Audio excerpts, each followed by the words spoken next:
Boa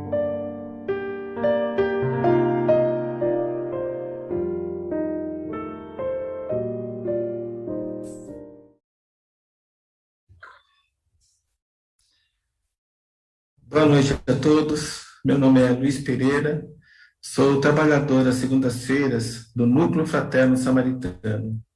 E é com muito prazer que mais uma vez eu venho nesse espaço virtual para trazer algumas reflexões sobre o Evangelho de Jesus. O tema da nossa palestra de hoje é Bem-aventurados aqueles que são aflitos, porque serão consolados.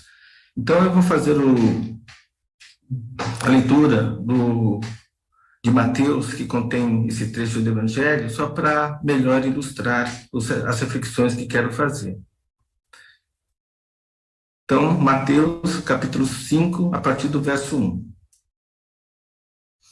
Vendo aquelas multidões, Jesus subiu a montanha, sentou-se e seus discípulos aproximaram-se dele. Então abriu a boca, Jesus, e lhes ensinava, dizendo: Bem-aventurados os que têm um coração pobre, porque estes terão o reino de Deus. Bem-aventurados os que choram, porque estes serão consolados. Bem-aventurados os mansos, porque possuirão a terra. Bem-aventurados os que têm fome e sede de justiça, porque serão saciados. Bem-aventurados os misericordiosos, porque alcançarão misericórdia. Bem-aventurados os puros de coração, porque verão a Deus. Bem-aventurados os pacíficos, porque serão chamados filhos de Deus. Bem-aventurados os que são perseguidos por causa da justiça, porque deles é o reino dos céus. Bem-aventurados sereis quando vos caluniarem, quando vos perseguirem e disserem falsamente todo mal contra vós por causa de mim. Bem, está aí feita a leitura, né, de Mateus, capítulo 5. O tema da aula da palestra de hoje também é tratado no capítulo 5 do Evangelho segundo o Espiritismo. E para que a gente entenda bem o tema da nossa palestra, a gente precisa analisar com cuidado as palavras envolvidas, né, na frase bem-aventurados os aflitos, ou bem-aventurados que choram, porque serão consolados. Esse trecho faz parte, então, do Sermão da Montanha, que foi o primeiro sermão que Jesus proferiu quando ele começou o seu último ano de missão aqui na Terra. Ele fez num monte que fica próximo ao lago da Galileia. Ele fez mais 3 sermões, né? Ele tem um sermão que ele fez no Monte das Oliveiras, que ele dirigiu esse sermão para para toda a humanidade, chamado Sermão também das Profecias, Sermão Profético. Ele fez um sermão no templo, dirigido aos fariseus, aos escribas, chamado Sermão dos 8 Ais. E ele fez um sermão na Santa Ceia, chamado de Sermão do Cenáculo, que foi dirigido aos seus discípulos. Agora, esse Sermão da Montanha foi dirigido à humanidade como um todo. E nesse sermão, ele nos deixou vários ensinamentos. E dentro desses ensinamentos que Jesus nos deixou no Sermão da Montanha, tem aí o destaque para as bem-aventuranças, onde ele coloca uma série de afirmações dizendo qual vai ser a recompensa para aqueles que se conectarem àquela afirmação. E bem-aventurados os aflitos seria então a segunda bem-aventurança, que em algumas traduções vem como bem-aventurados os que choram. Tem algumas traduções que também traz bem-aventurados os que choram porque estão aflitos. O problema maior é a interpretação que dão a essa bem-aventurança. Então, por uma questão de herança judaico-cristã, é muito comum interpretarem essa bem-aventurança como bem-aventurados os que têm vida dura, os que sofrem, os que sentem dor, os que têm uma vida difícil. E juntando com a primeira bem-aventurança, bem-aventurados os pobres de coração, porque verão o reino de Deus, dá a entender que a evolução do espírito se dá pelo sofrimento, pela dor, e quanto isso, na verdade, não foi o que Jesus quis nos dizer. As bem-aventuranças, na verdade, são um roteiro de evolução espiritual que Jesus nos deixou. São 9 bem-aventuranças, em algumas literaturas trazem como sendo 8, porque colocam as 2 últimas como sendo uma só. Como as 2 últimas falam de bem-aventuranças de perseguição, eles tratam as 2 últimas como uma só e ficam sendo 8. Mas, pensando assim, então, como sendo 9 bem-aventuranças, nós, de maneira consciente ou inconsciente, trabalhamos as 9 bem-aventuranças simultaneamente. Mas o detalhe é que nós só conseguimos dominar uma bem-aventurança quando dominamos a imediatamente anterior. Então, eu só consigo dominar a terceira bem-aventurança, bem-aventurados os mansos, porque herdarão a terra, quando eu tiver dominado a segunda bem-aventurança. Bem-aventurados os aflitos, porque serão consolados. Mas eu só conseguirei dominar essa segunda quando eu dominar a primeira. Bem-aventurados os pobres de coração, porque terão o reino de Deus. Ou seja, nós trabalhamos em todas as bem-aventuranças, como eu falei, de maneira consciente ou inconsciente, quer queiramos, quer não, né, faz parte da lei da evolução do espírito, mas nós só conseguimos, então, avançar para dominar uma bem-aventurança quando dominamos a anterior. Então, a gente pode usar as bem-aventuranças como uma régua de medida do nosso grau evolutivo em espírito. E a segunda bem-aventurança tem a ver com amor, não com sofrimento, não com dor. A primeira bem-aventurança também tem a ver com amor próprio. Então, bem-aventurados os pobres de espírito, aqueles que aceitam, percebem que são limitados, que possuem defeitos de formação de caráter, que precisam se refinar. Aqueles que sabem que são pobres em espírito, mas que muitos podem ser ricos, e que, exercendo essa humildade, trabalham para se melhorar, trabalham para se controlar o seu ego. Ou seja, se amam, mas de maneira equilibrada. Porque Jesus nos trouxe também esse mandamento do Pai, né? Que nós devemos amar a Deus sobre todas as coisas e ao próximo como a nós mesmos. Mas como nós poderemos amar ao próximo se não nos amamos? Então, o primeiro passo dessa escada evolutiva é amar a nós mesmos, mas de maneira equilibrada. Esse é o domínio da primeira bem-aventurança. Bem-aventurados aqueles que são humildes, que reconhecem suas limitações, que são pobres de espírito, mas que sabem que muito ricos podem ser. Esses verão o reino de Deus. Aí vem a segunda bem-aventurança. A bem-aventurança que nos nos faz trabalhar com o nosso próximo. Então, bem-aventurados os aflitos, porque serão consolados, bem-aventurados aqueles que se afligem, aqueles que se preocupam, aqueles que se angustiam, que se solidarizam com o próximo, aqueles que choram pelo próximo.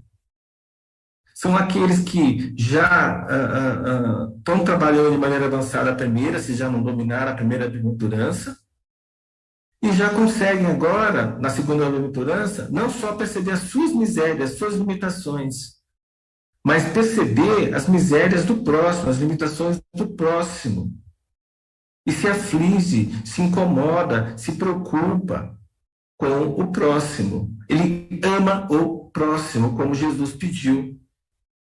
Então, na primeira bem-aventurança, ele ama a si próprio em equilíbrio. É essa a briga que todos nós temos.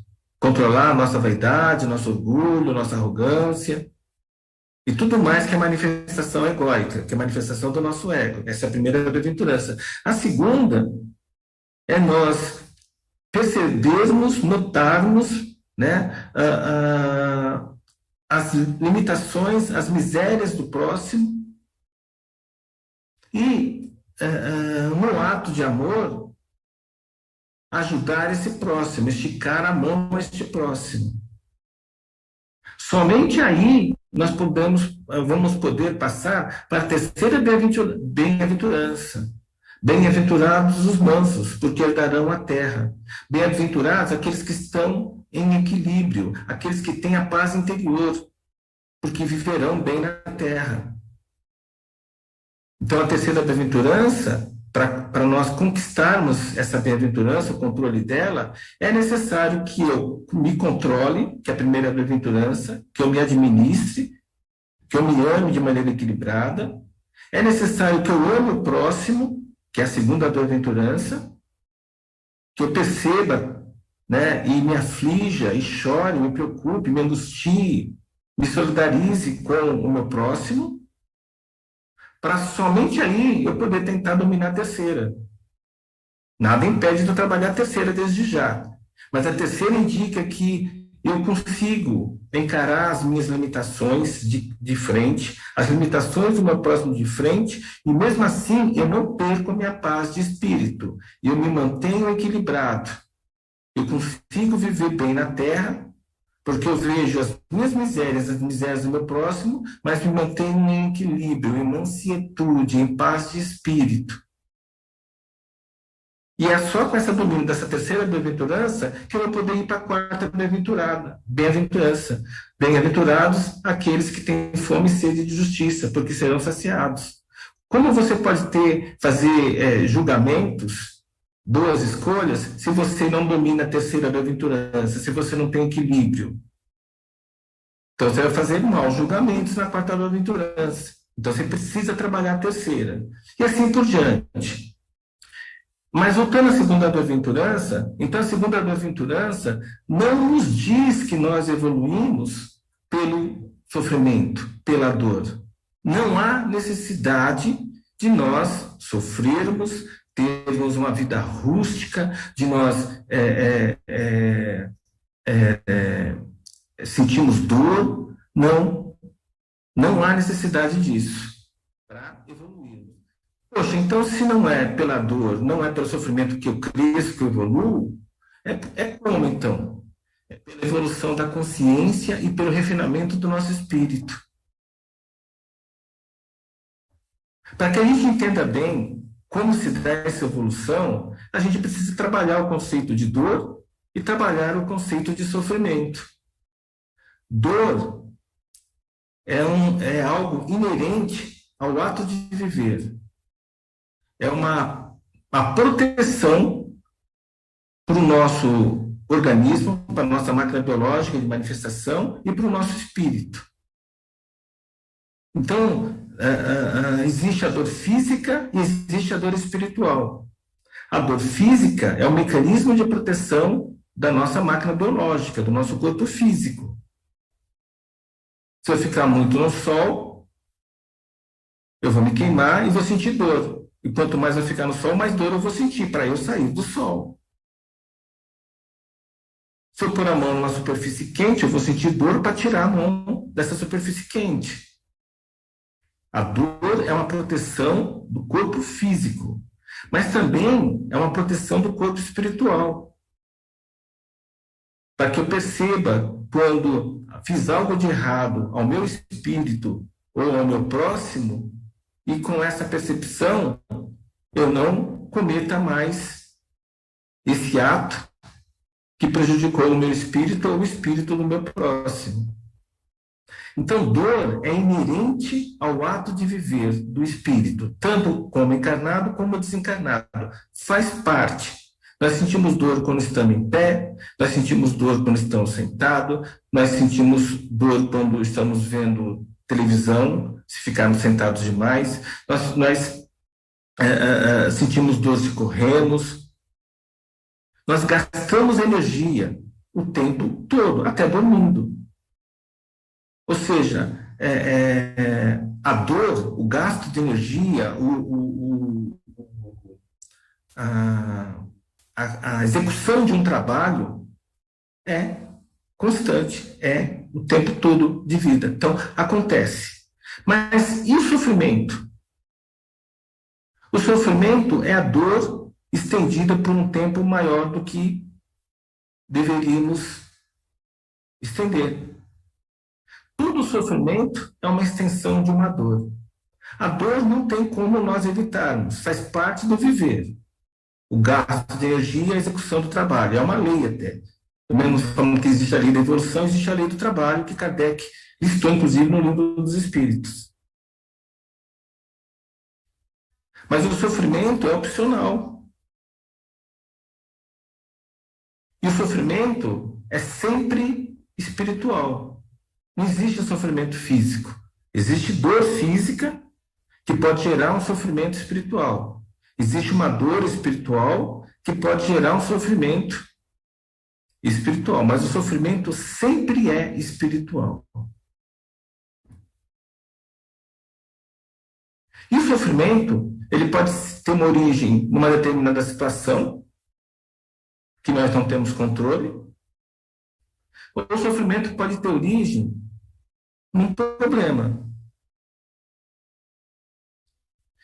Se o sofrimento foi origem de uma situação, de uma dor que se prolongou por mais do que devia e virou um sofrimento, mas esse sofrimento é de origem de uma situação pré-definida que nós não temos controle, então aí o trabalho é de resignação, para a gente controlar esse sofrimento.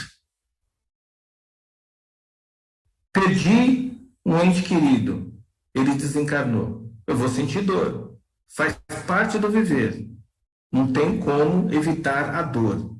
Aí seria uma dor espiritual. Perdi um ente querido. Se essa dor se estender por um tempo maior do que o necessário, vira um sofrimento. Só que esse sofrimento não é de origem de um problema. É de uma situação que nós não temos controle. E aí eu preciso me resignar para não ter esse sofrimento que atrapalha a nossa evolução. É como um peso a mais que nós carregamos em nossa mochila, na caminhada que nós fazemos. Não preciso sofrer para evoluir.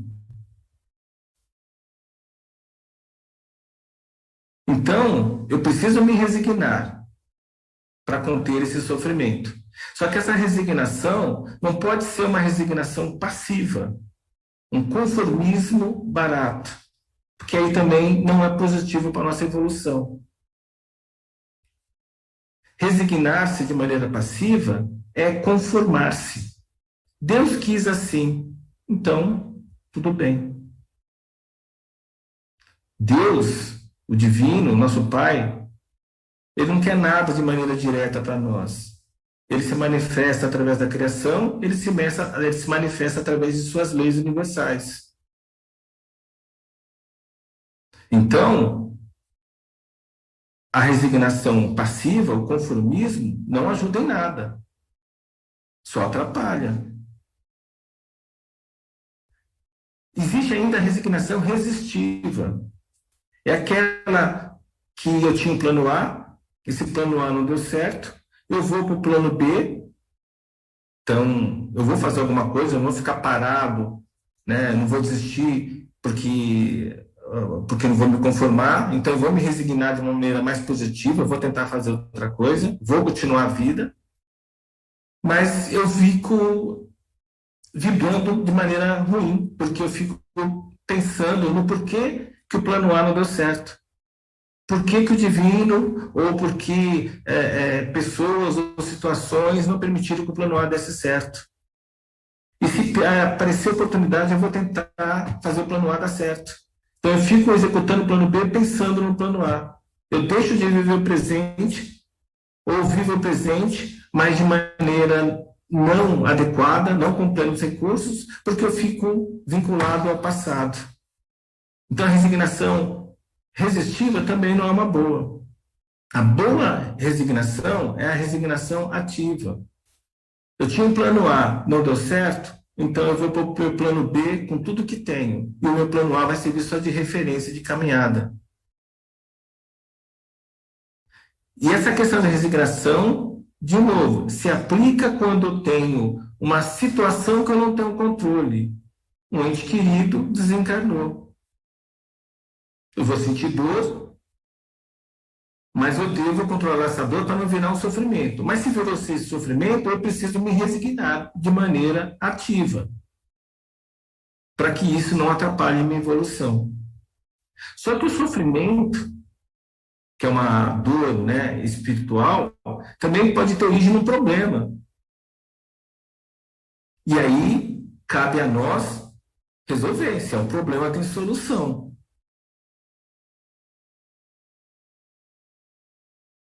E aí, para resolver um sofrimento que tem origem num problema, nós temos que trabalhar algumas coisas em nós.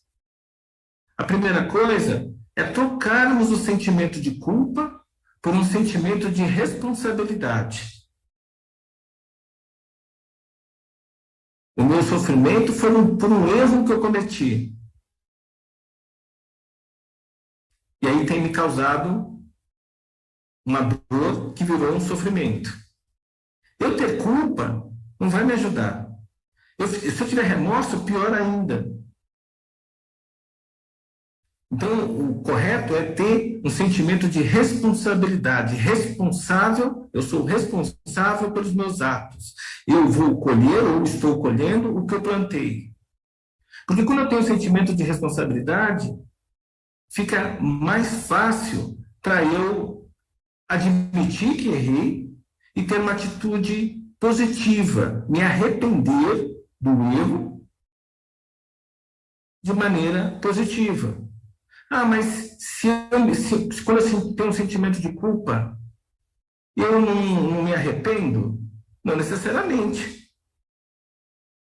Agora, se eu sou responsável por um ato que cometi, um erro, né, que a sociedade coloca como erro, um pecado, entre aspas, e eu tenho esse sentimento de responsável pelos meus atos, de responsabilidade, então aí fica mais fácil eu me arrepender de maneira positiva. E o que seria arrepender de maneira positiva? Eu tentar reparar o meu erro, se for possível, às vezes é, às vezes é. Eu me comprometer comigo mesmo em não errar mais e eu ajudar com que outras pessoas, outros espíritos não cometam o mesmo erro que eu. Isso que é um arrependimento verdadeiro, que nos ajuda a acabar com o sofrimento que tem origem num problema.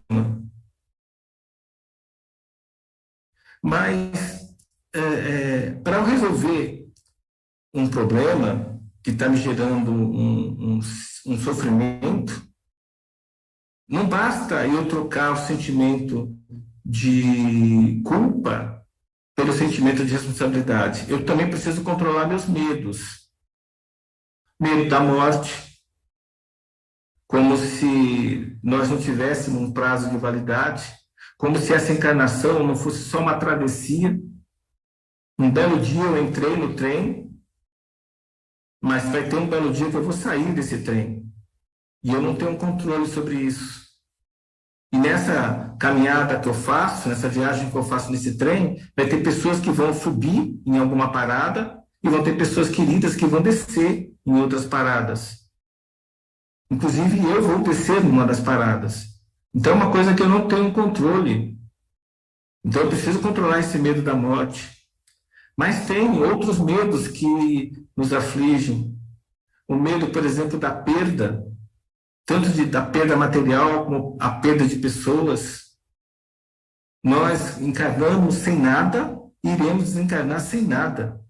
Então, vamos perder o que se nada é nosso? Não tem o que perder. Né? Nós também temos medos de ser rejeitados, como se nós precisássemos ser validados pelas outras pessoas. Nós temos que nos preocuparmos em fazer o nosso melhor, mas nós não precisamos ficar refém da avaliação de uma pessoa, porque aí se atrapalha a nossa caminhada. Nós não precisamos da validação de ninguém. Da sociedade, sim, mas não de uma pessoa em especial. E o medo do desconhecido, que nos faz, às vezes, ficarmos apavorados, cheios de medo, e não avançamos. Ter medo do desconhecido é normal, mas não pode virar um pavor, um temor sem medidas, porque isso nos atrapalha. Eu ainda preciso, né, para estancar esse sofrimento que tem origem num problema, de fé na providência divina e na justiça divina. Ou seja, eu preciso confiar na divina providência e aceitar a sua justiça. Ou seja, ter fé que eu vou colher o que plantar. E ter uma maior consciência. Então, em resumo, a segunda bem-aventurança, nos coloca que nós devemos amar o nosso próximo, de tal forma que nós nos aflinjamos com suas dores, com suas limitações. Isso que Jesus quis dizer quando bem-aventurados aqueles que são aflitos, que se afligem, que se preocupam com o próximo, porque serão consolados. E o consolo, né, justamente vem com a consciência, com a fé, com o controle dos nossos medos, com o sentimento de responsabilidade. Então, para evoluir, não precisamos ter uma vida dura, sofrida, difícil, dolorida. Nós precisamos de consciência e precisamos de reforma do nosso espírito, com essa consciência nova que nós temos. A vida é bela. Depende dos olhos que damos a essa vida. Para concluir essas reflexões, quero fazer aqui uma leitura breve de um trecho de uma música do Gonzaguinha, que eu acredito tem tudo a ver com essa segunda bem-aventurança. Viver é não ter vergonha de ser feliz. É cantar e cantar e cantar. A beleza de ser um eterno aprendiz. Eu sei que a vida devia ser bem melhor. E será. Mas isso não impede que eu repita que ela é bonita e é bonita.